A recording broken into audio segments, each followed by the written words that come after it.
இப்போது நமக்கு தேவையான வெங்காயம் ஒரு 2 வெங்காயம் கட் பண்ணி வச்சுருக்கேன்.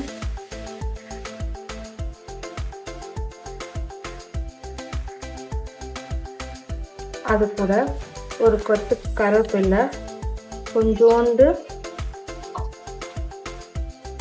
பூண்டு இருந்தால் பூண்டு போட்டுக்கலாம், இல்லை பூண்டு தூள் இருக்கு என்கிட்ட, 1 ஸ்பூன் பூண்டு தூள் போட்டிருக்கேன்.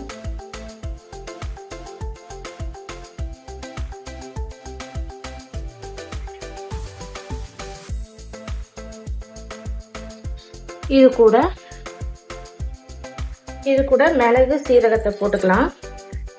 போட்டுக்கிட்டு இதை அரைச்சி எடுத்துக்கலாம். மிக்ஸி ஜாரை போட்டுட்டு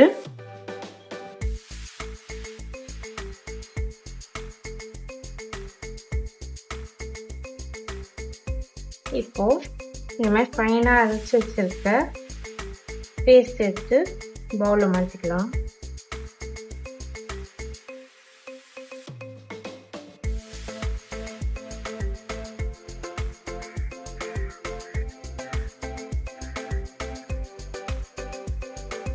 இந்த மாதிரி ஃபைனாக அரைச்சி வச்சுக்கணும். இது கூட தக்காளி, குழம்புத்தூள் ஒரு 3 ஸ்பூன் நான் போட்டுக்கிறேன்.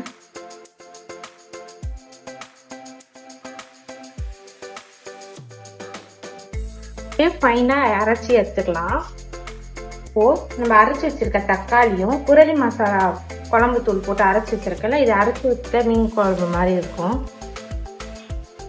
இதையுமே ஒரு கிண்ணத்தை போட்டுக்கலாம்.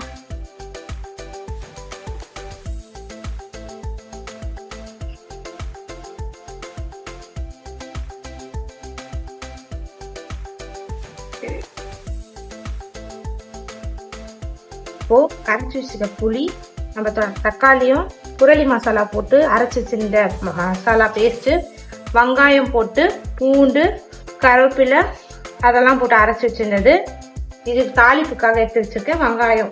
இது கூட இந்த புளி தண்ணியில் 1 ஸ்பூன் மஞ்சள் தூள், கொஞ்சோண்டு பெருங்காயம் போட்டு வச்சிருக்கேன். இப்போ நல்லெண்ணெய் ஊற்றிக்கிறேன். இது கூட கடுகு வெந்தயம் சீரகத்தை போட்டுக்கலாம்.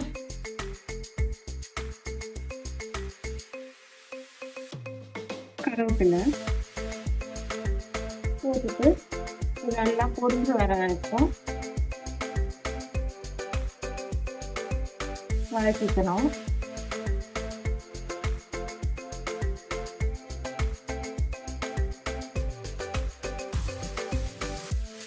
இப்போ அரைச்சி வச்சிருக்க வெங்காய பேஸ்ட் போட்டுக்கலாம்.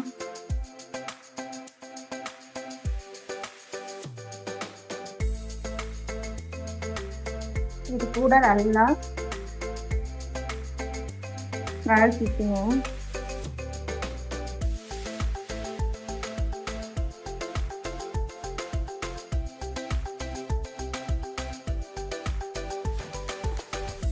நல்லா வதங்கணும்னா அரைச்சி வச்சுக்க தக்காளியும் புரளி மசாலா போட்டு அரைச்சி வச்சுருக்க பேஸ்டையும் போட்டு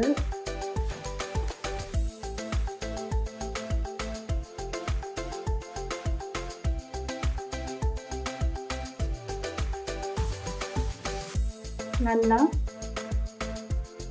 வதங்கணும். இதுக்குரிய நான் உப்பு போட்டுக்கிறேன். 1 ஸ்பூன் உப்பு வச்சுருக்கேன். போட்டுட்டு நல்லா அந்த பச்சை ஸ்மெல் போகிற அளவுக்கு நல்லா வதக்கி எடுத்துக்கணும்.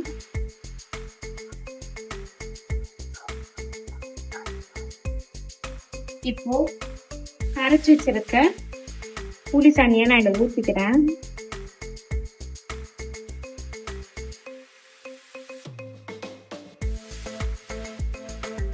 தண்ணி உங்களுக்கு கரெக்டாக இருந்தால் நீங்கள் அப்படியே ஊற்றிக்கலாம். கொஞ்சம் திக்காக இருக்கிற மாதிரினா கொஞ்சம் தண்ணி கலந்துக்கலாம். நல்லா எல்லாத்தையும் இந்த மாதிரி கலரி வச்சுக்கலாம்.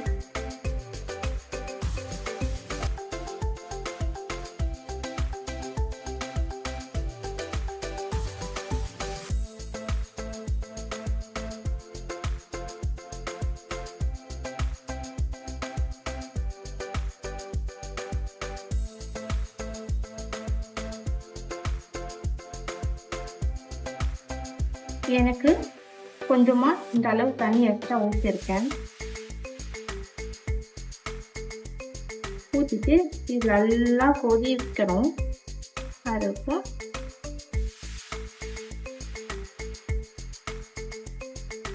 இப்போ பார்த்தீங்கன்னா எண்ணெய் இந்த மாதிரி பிரிஞ்சு வரணும். வந்துச்சுன்னா குழம்பு ரெடி ஆயிடுச்சு. இது கூட இப்போது நான் மீன் வச்சுருக்கேன், அந்த மீனை போட்டுடுறேன். போட்டுட்டு 5 நிமிஷம் கொதிக்கணும். கொதிச்சிச்சுன்னா மீனும் வெந்துடும்.